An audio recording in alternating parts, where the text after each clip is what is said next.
दरम्यान अयोध्या राम मंदिराच्या कार्यक्रमाचं मला निमंत्रण आलेलं नाही असं उद्धव ठाकरे यांनी म्हटलं। अयोध्येमध्ये मी कधीही जाईन, कधीही राम मंदिराचं दर्शन घेईन, मात्र राम मंदिराचं राजकीय इव्हेंट होऊ नये असं ठाकरेंनी म्हटलंय।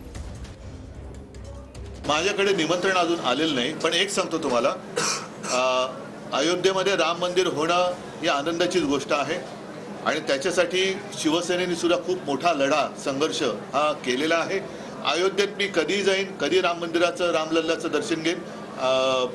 तूर्त मला एवढंच वाटतं की ह्याची एक पॉलिटिकल इव्हेंट होऊ नये हीच माझी अपेक्षा आहे। बाकी आम्हाला सगळ्यांना आनंद झालेलाच आहे आणि तो प्रत्येक हिंदूंना आणि रामप्रेमींना होणं स्वाभाविक आहे।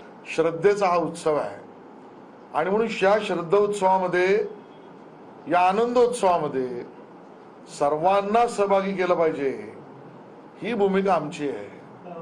ज्यांना या उत्सवामध्ये आपलं तिळमात्र संबंध नसल्यामुळे निमंत्रण नाही उद्धवजी, त्यामध्ये तुम्ही आहात आणि त्यामुळे तुमचं जे बोलणं आहे हा थळथळाट आहे, थैथयाट आहे आणि म्हणून याच्यातल्या राजकीय हेतूने कुठेतरी याला विरोध करण्याच्या भूमिकेत उद्धवजी तुम्ही काय